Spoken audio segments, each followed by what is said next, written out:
En Estrategia Salud y Ambiente. En Estrategia Salud y Ambiente entrevistamos a... Debes brindar amor para después pedir. Y estamos por entrevistar a Manuel Jaramillo. Él es director de Fundación Vida Silvestre Argentina.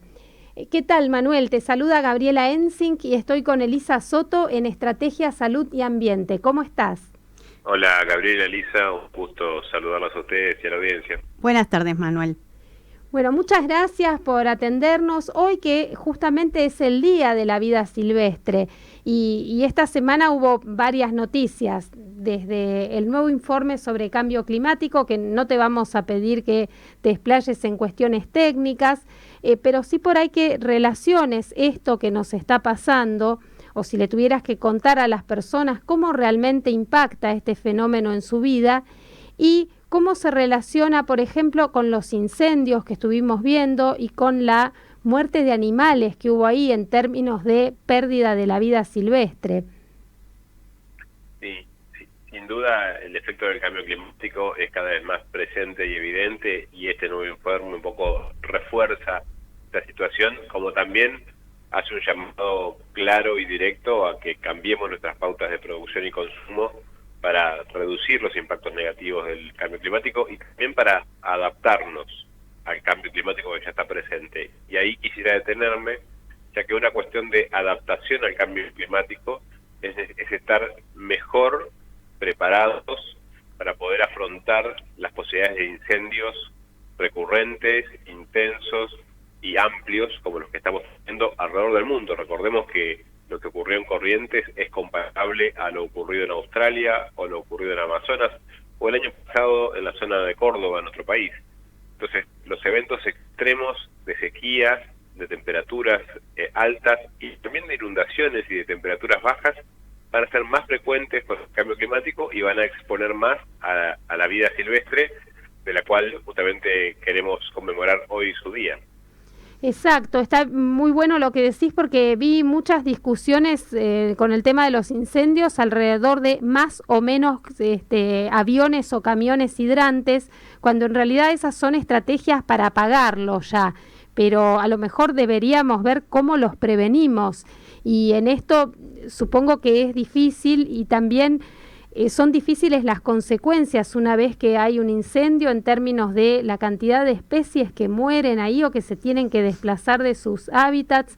No sé si ustedes hicieron algún estudio, lo tienen visto desde ahora, qué es lo que pasó, qué es lo que está pasando con los animales, las plantas que vivían en las zonas incendiadas. Y bueno, sin duda no hay mejor incendio que el que se previene, y es mucho más económico en términos financieros, pero también ambientales y sociales, invertir en la prevención de los incendios forestales.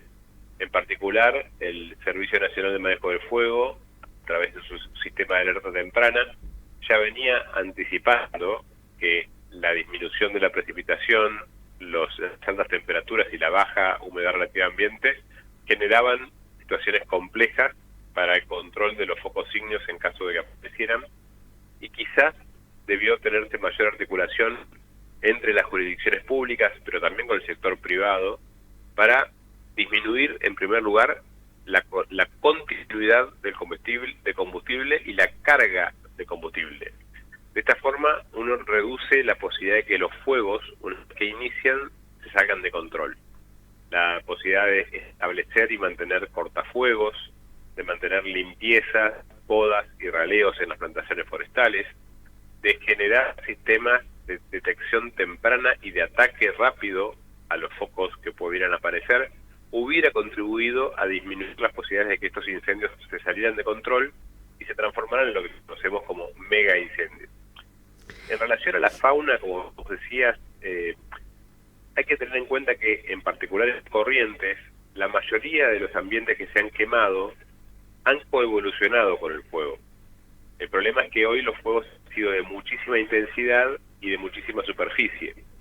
Lo que es necesario es asegurar que en los lugares donde no llegó el fuego, donde no se ha quemado, se mantenga la biodiversidad que pueda recolonizar las áreas quemadas una vez que el proceso natural reinicie. Con las lluvias van a germinar las semillas que han quedado en el suelo, van a brotar los rizomas que han quedado en el suelo, y una vez que esté la vegetación, la fauna va a ir volviendo de a poco.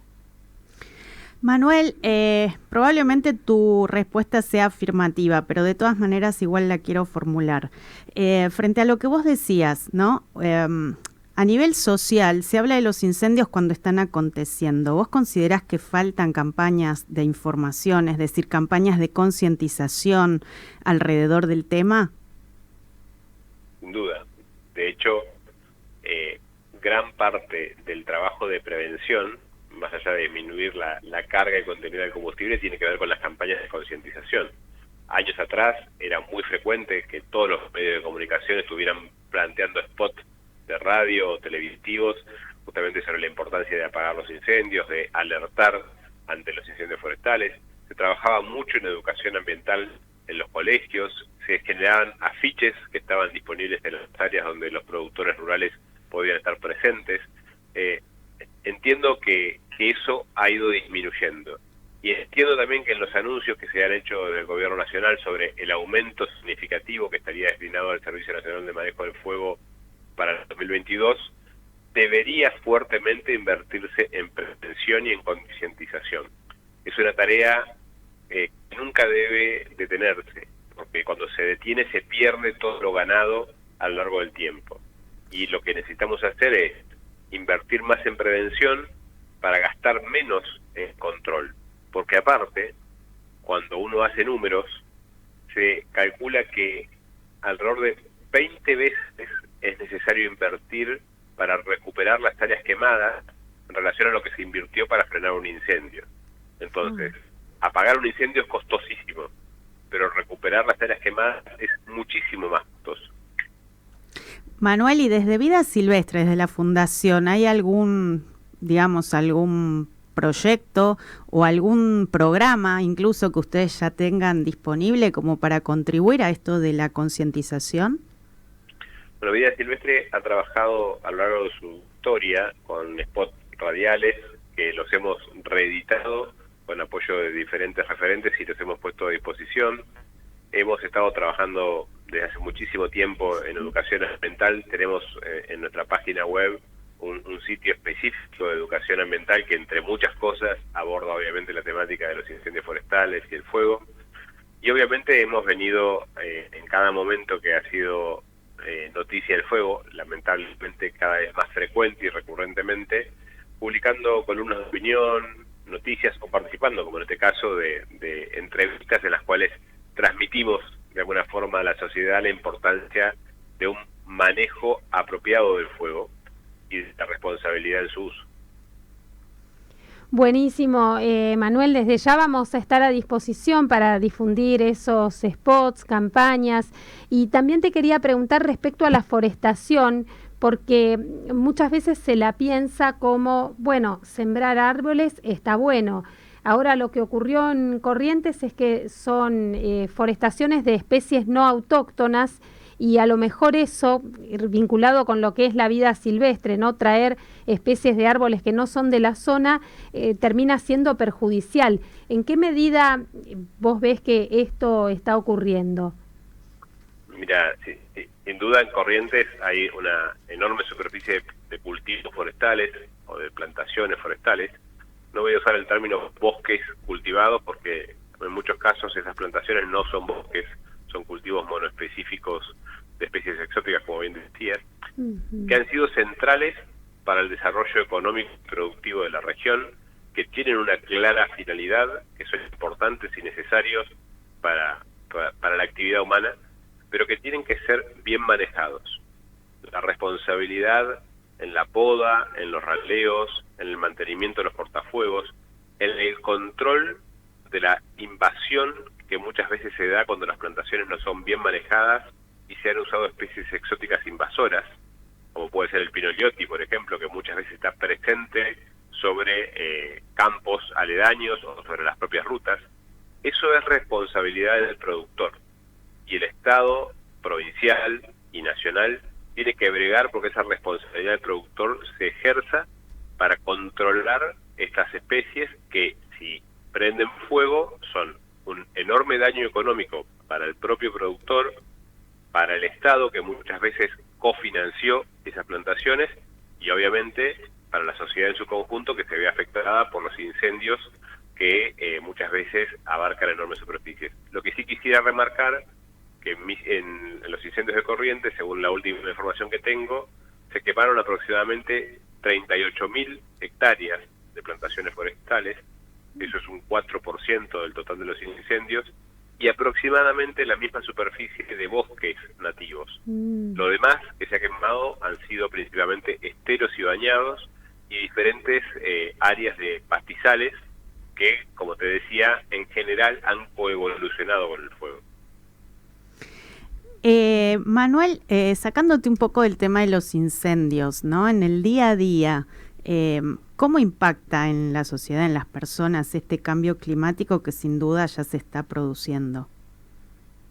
Bien, lo vemos recurrentemente cuando hay noticias de las sequías que afectan a las zonas productivas, y esto es un poco la pescadilla que se muerde la cola, ¿no? O sea, una parte importante de las emisiones de gases de efecto invernadero de Argentina provienen del sector agrícola, ganadero y forestal. Están vinculadas justamente con la conversión de ambientes naturales. Otra parte igual de importante, un poco más importante, proviene de la quema de combustibles fósiles. El 85% de la energía que se produce en Argentina se produce quemando combustibles fósiles. Esos son gases de efecto invernadero que aumentan el impacto del cambio climático y que luego afectan negativamente a la propia producción agrícola que queremos desarrollar en las áreas que hemos deforestado. Este es un ejemplo de los más claros. También lo que vemos es que en muchos casos, pequeños productores con economías más de subsistencia, ante eventos extremos de sequías o de olas de calor, pierden importantemente su producción. Hace poco, por las olas de calor en Provincia de Buenos Aires y en Corrientes quizás fue menor, y en Entre Ríos, porque los sistemas tienen mayor refrigeración, hubo una enorme mortandad de aves, de gallinas ponedoras en particular, y eso generó un impacto fuertísimo sobre los productores y también sobre los consumidores, a los cuales les aumentó el precio de los huevos en valores importantes, ¿no? Efectos de cambio climático que llevaron a temperaturas mayores a los 40 grados en lugares donde no es frecuente que eso ocurra, generan alteraciones en los sistemas productivos, y eso justamente genera alteraciones en los sistemas económicos y sociales. Algunos ejemplos que me vienen ahora a la mente en relación a tu pregunta, ¿no? Pero día a día vemos, no solo en Argentina, sino en el mundo, situaciones extremas que antes no ocurrían, que no eran frecuentes. El año pasado, Alemania sufrió inundaciones repentinas en sitios en los cuales nunca había ocurrido, y hubo enormes pérdidas económicas y de vidas humanas. Y estamos hablando de uno de los países con mayor nivel de desarrollo y preparación para los eventos extremos. Entonces, tenemos que analizar qué es lo que está pasando y qué es lo que va a pasar en realidades donde esas capacidades no estén disponibles. Sí, muy claro, realmente tus ejemplos de cómo es algo, no es algo lejano ni a futuro, nada, Claro, es algo en el que día a está día acá y que te impacta en el día a día.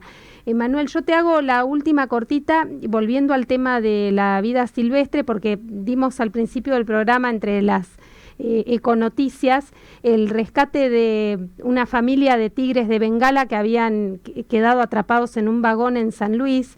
Y esto nos hizo pensar en las especies silvestres que el hombre trafica, atrapa en territorios donde no son su hábitat. ¿Y qué podemos hacer las personas si estamos ante un caso de esto? Porque hoy hablamos de los tigres, pero se han visto ballenas varadas en la costa, pingüinos. ¿Qué haces cuando encontrás un animal que no es doméstico en un lugar donde no tiene que estar? ¿Qué podemos hacer? ¿Dónde podemos recurrir? Sí. Bastante amplia y que obedece a diferentes temas, ¿no? En el caso de los animales silvestres en las playas, como pueden ser las ballenas o los lobos marinos, si son lobos marinos y que no están en peligro, hay que dejarlos solos, alejarse, no molestarlos. En el caso de las ballenas, si están varadas, hay instituciones provinciales, depende de la provincia donde ocurra, donde uno puede llamar, no tengo ahora los datos específicos para dártelos, pero siempre hay que buscar la autoridad de aplicación o alguna fundación que esté cercana a la zona que pueda activar, primero que nada, el análisis de situación. Muchas veces no hay que hacer nada, y muchas veces no hay que hacer nada porque la naturaleza solo se va a encargar de resolver el problema, o porque hay animales que han cumplido su ciclo de vida y bueno, están ahí para ser parte del proceso que le va a tocar a todo ser vivo, incluso a nosotros, que es morir, ¿no? Y eso es crudo, es duro, pero es cierto. Y en el caso que vos planteas de los tigres de Bengala, del vagón, no he visto la noticia, pero bueno, ahí hay una situación muy distinta, porque son animales exóticos que pueden provenir de algún circo que todavía tuviera animales, cosa que está prohibida, o pueden provenir de algún coto de caza, o pueden provenir de algún coleccionista privado, desconozco la situación, pero ahí sí hay una intervención que tiene que ver también con el Poder Judicial, porque se están infringiendo normas que tienen que ver con el tráfico de fauna y que tienen que ser atendidas y cuyos responsables tienen que ser sancionados. Exacto. Bueno, Manuel, clarísima tu información, te agradecemos mucho que hayas estado con nosotras en Estrategia Salud y Ambiente. Gracias, Manuel. Muchas gracias por la invitación. Hasta luego.